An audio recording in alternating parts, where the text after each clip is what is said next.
The shed is almost done. Or is it? Why is the last 5% of the job taking 90% of the time? Hola! I'm Mike, and what did I do now? Did the finishing work on my shed. The shed looked done, but finishing it took nearly 3 weeks. I had to buy another $50 sheet of Soffit material because of one bad design decision. I learned why cheap caulk is going to cost me for the rest of my life, and I discovered that the finishing work somehow takes longer than building the shed. As usual, I could have done it better. However, as usual, I could have saved money too. If the door was the most technical task, the trim is the most mundane. But I mean that in a good way, as in mundane for me, super exciting for you. You believe me, don't you?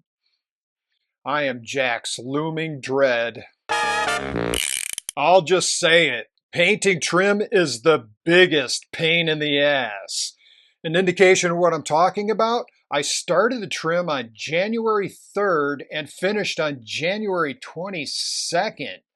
Why? Paint. Everything needs to be primed. Wait until the next day. Painted. Wait until the next day. Second coat of paint. Wait until the next day. Now you can use it.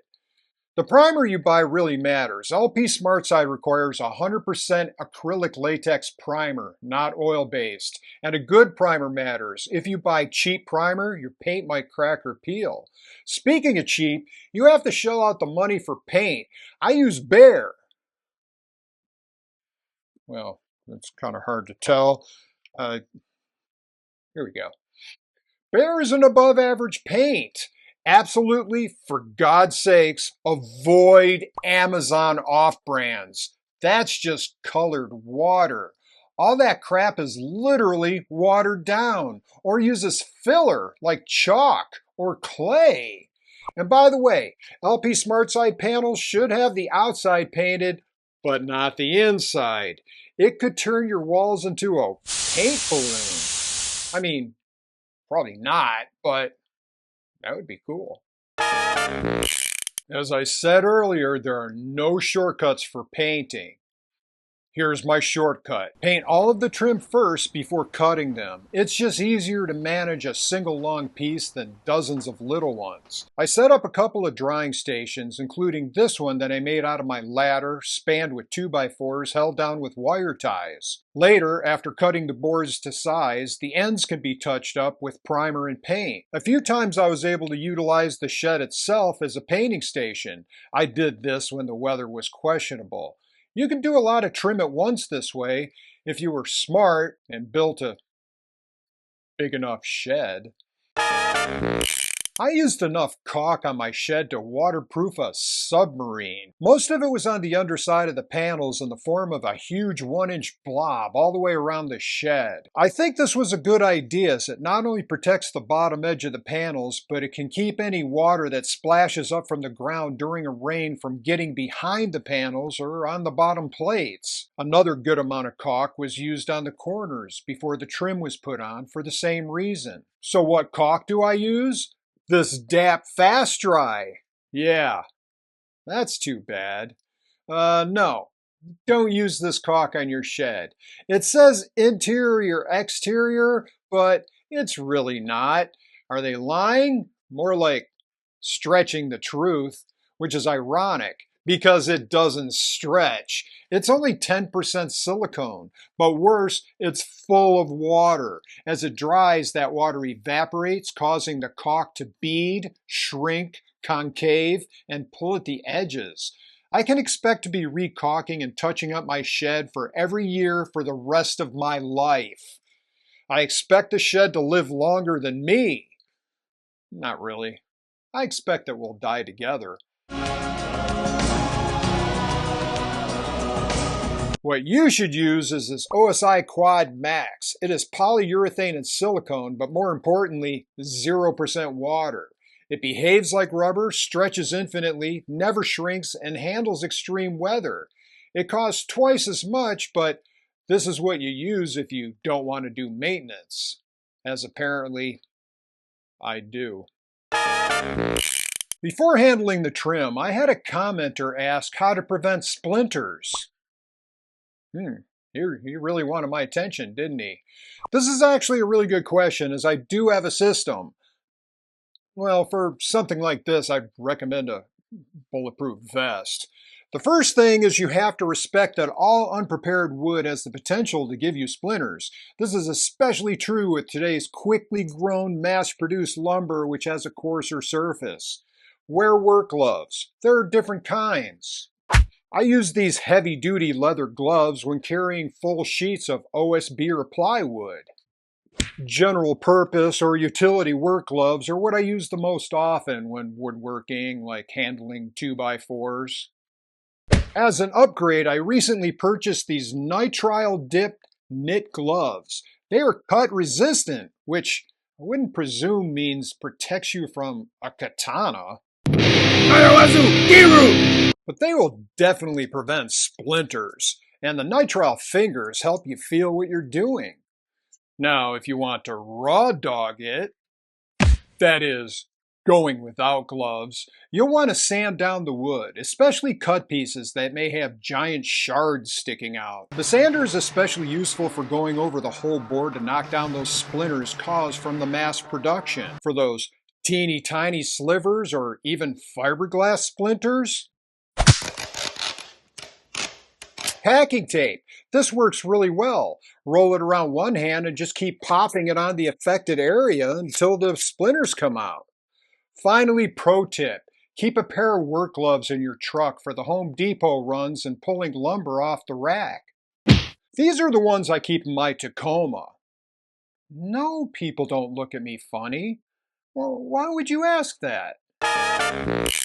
I designed the shed to have 12-inch overhangs, which might be a bit much. Does my shed look like it's wearing a hat that's too big for its head? I think the overhang is fine, but I couldn't get them all out of one 4x8 foot sheet of material. I had to buy a second for one more soffit. If I would have designed the overhangs to be 8 inches, I would have only needed one sheet and the hat would look like the right size. I used LP SmartSide soffit material. I didn't really think about it, I just kept going with the whole LP theme.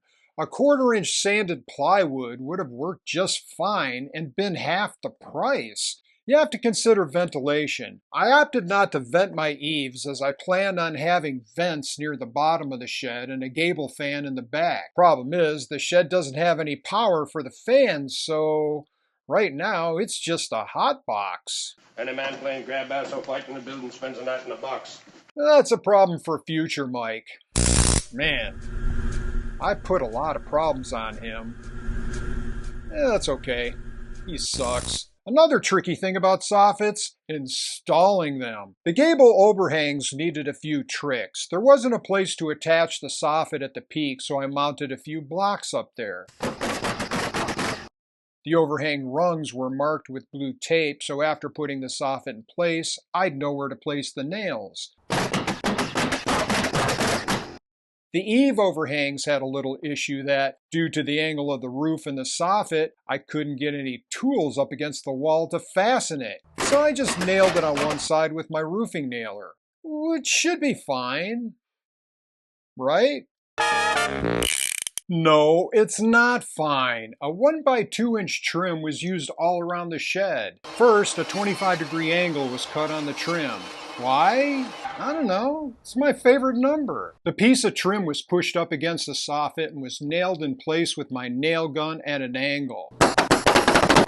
The other side used screws instead of nails. I don't remember why I did this, and now I'm worried that my shed will be out of balance. For the gable sides, I started by cutting a 25-degree angle on the end of each trim piece. Why 25 degrees? Why do you keep asking? Helper blocks were mounted to the gable face to hold the trims in place. After the two pieces were lined up on the top, I went around to the side and marked where to make the end cuts. After cutting the ends and touching them up with paint, they were placed on the helper blocks, lined up in the center, and nailed in place. Corner trim can be done in a couple of ways. Probably the most common is to nail a piece in the front corner and then a piece on the side corner.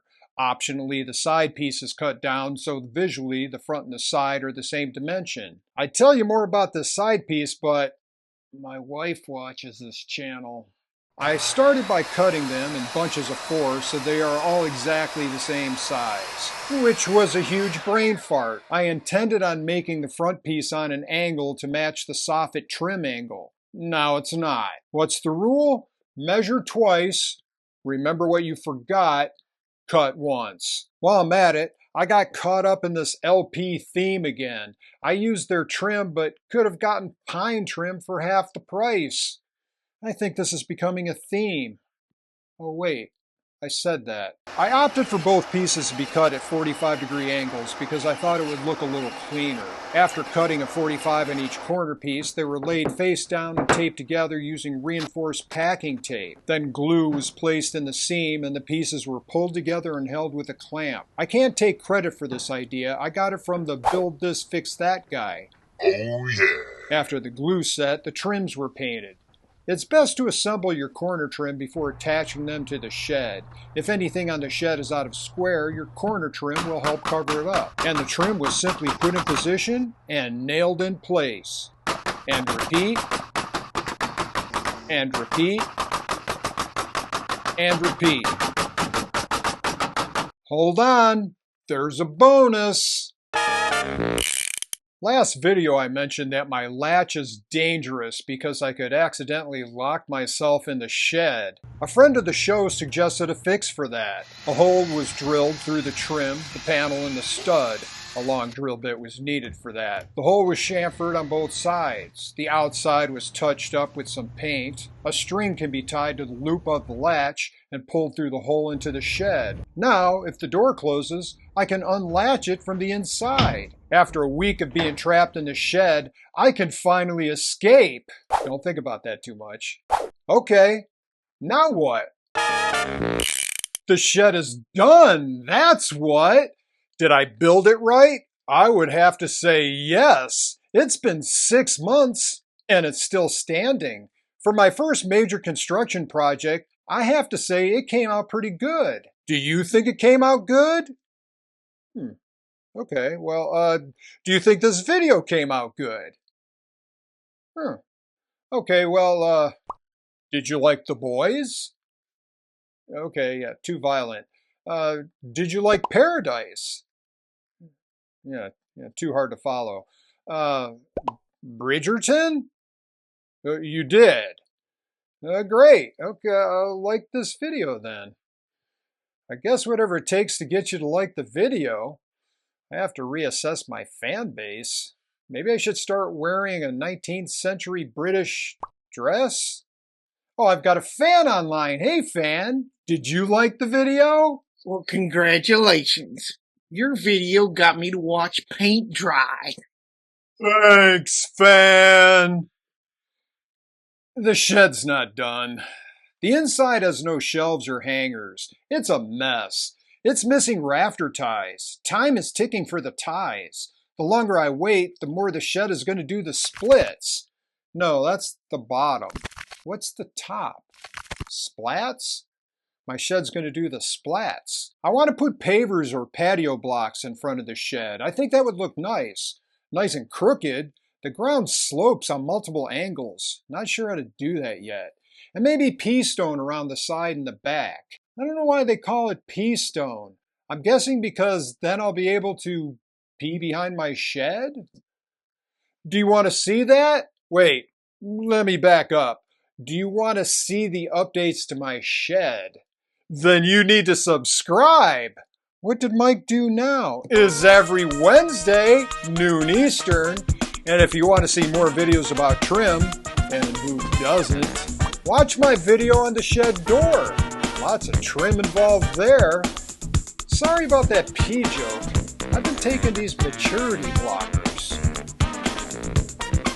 for like 40 years.